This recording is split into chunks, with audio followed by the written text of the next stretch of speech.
Many of us enjoy recording our piano at home, and I certainly do. And recently a viewer asked me for more details on how I actually go about capturing the video, so the software I use, and then how do I then combine all of it together so I end up with a finished film. So let's have a look. Are you sitting comfortably? Then let's begin. For all of the videos I've done, I've only ever really used my phone. I started off with my old iPhone 6S, I then had an iPhone 8 Plus, I then had an iPhone XR, and now I have the iPhone 13 Pro. I've also on occasion used my iPads, but these are a little more tricky to position.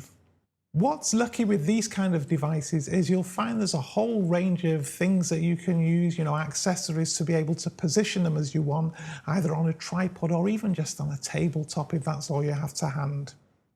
However, the first thing to point out is that I've always recorded the audio and video separately. In fact, this video is being filmed with one phone to capture the video and a separate one here to capture the audio. And what I do is then I sync these up later. In terms of the video software, I've never been a great fan of the standard camera app.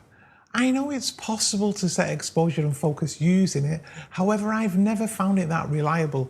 I'm sure you'll have noticed plenty of YouTube videos where the camera keeps going out of focus, often because someone's just moved their hand, and the exposure will change seemingly for no reason. This is why I've always preferred a dedicated third-party app which gives better control on the camera's settings. The one I use for videos like this is Filmic Pro. When I downloaded this, it was a one-off purchase. These days it's a yearly subscription, which might put some people off.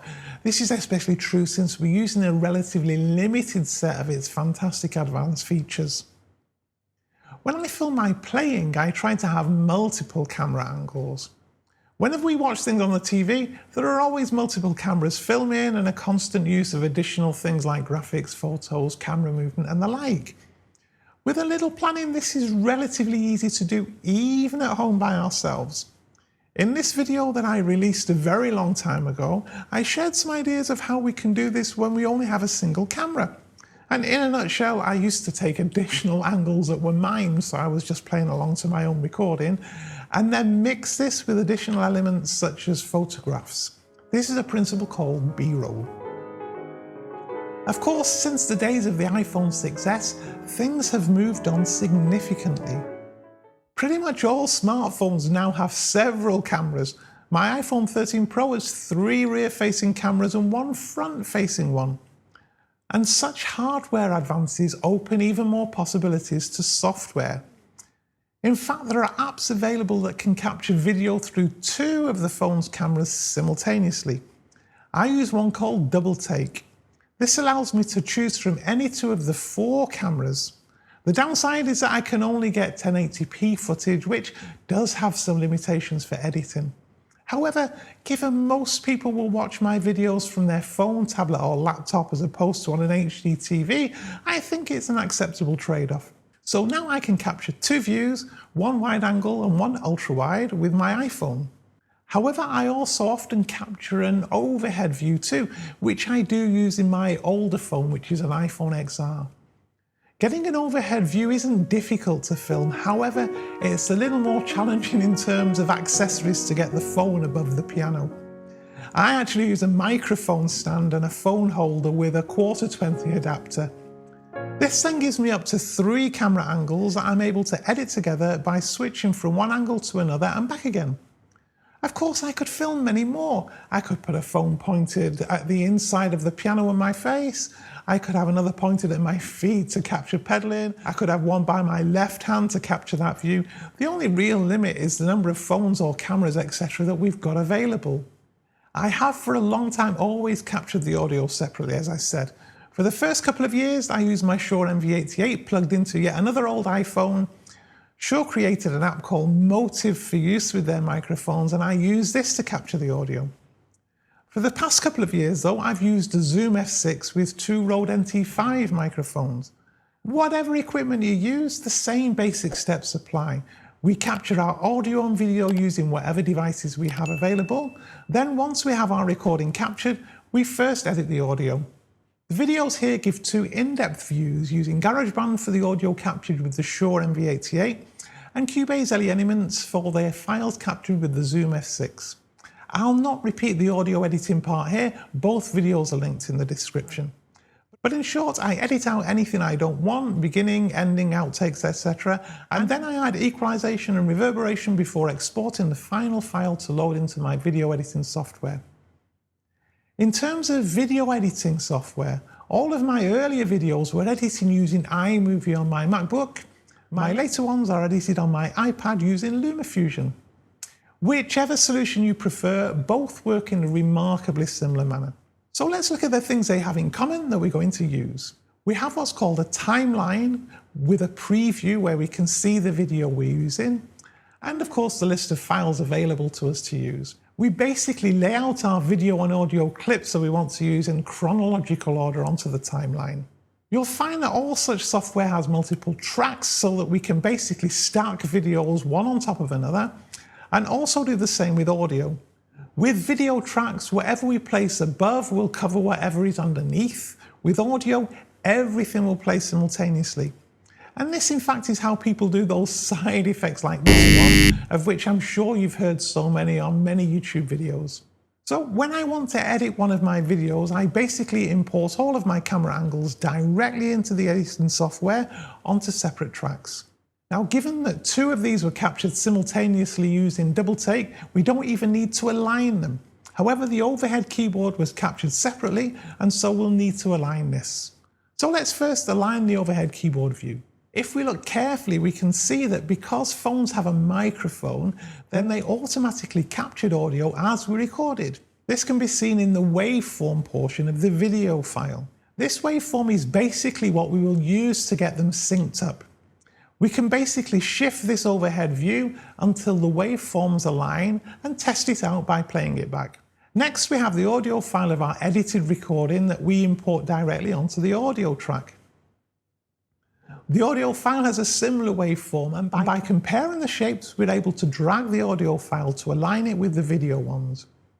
We can then play back to see if everything lines up properly. Once it does, we can mute the audio from the video files.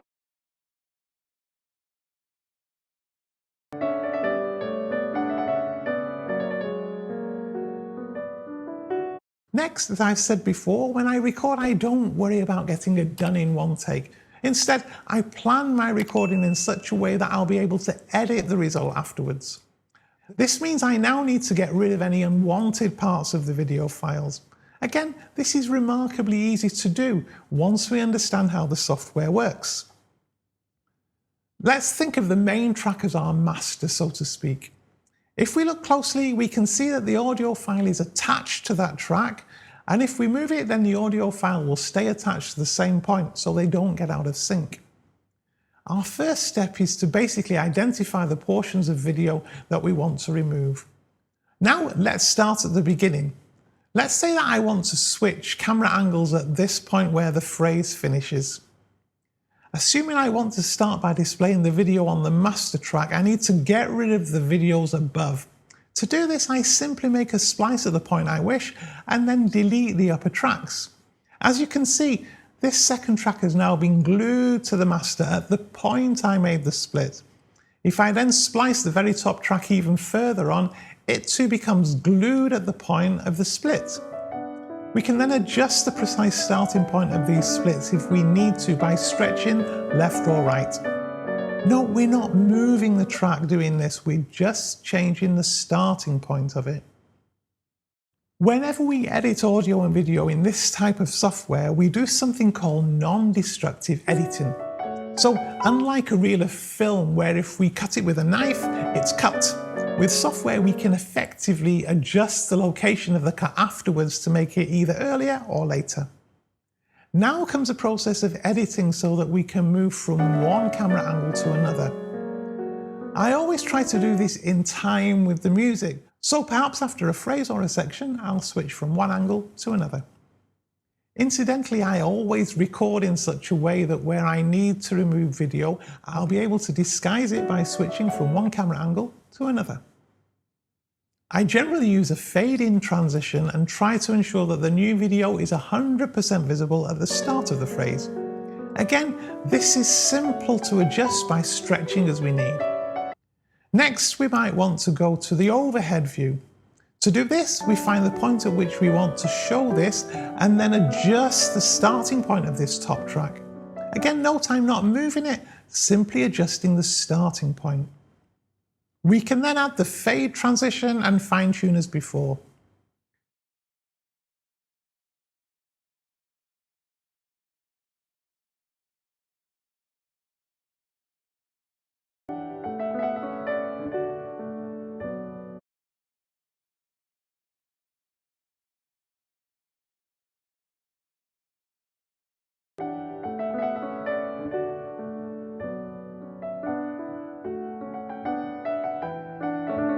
To go in the opposite direction, so to go from displaying the top track to the second one, we follow a similar process.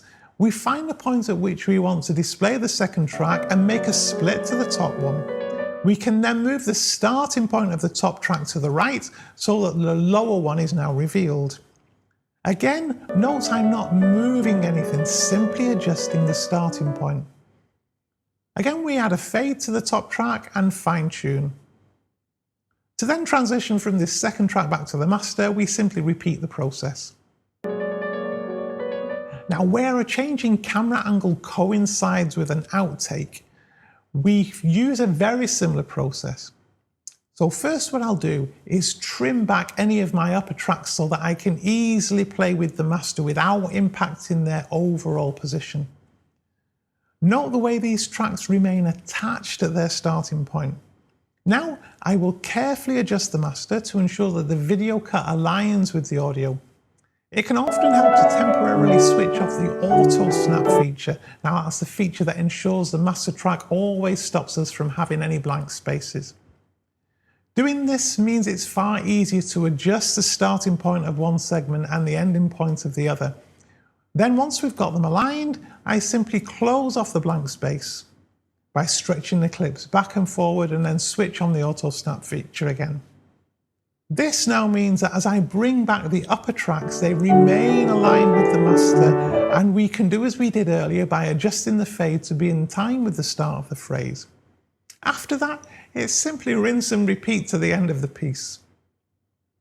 We can follow this same process regardless of how many tracks we have. Lumafusion supports up to 6 video tracks, so I could even do this with 6 different camera angles.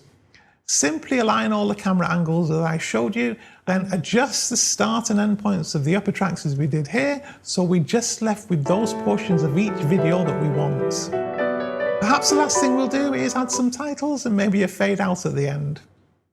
Now, I've demonstrated all of this using the original source videos. However, personally, I don't really like the vibe of having all the equipment on display, and I don't really like having my kitchen on display either. So what I tend to do is turn that source video into something that looks more like this.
Now, if you're interested in how I go about doing that, then the video link just here for you takes you through that entire process. If you're not already, please do subscribe to Tommy's Piano Corner. Don't forget to hit that little bell icon so you're notified of new videos as and when they're released. I thank you very much for watching today and look forward to seeing you very soon.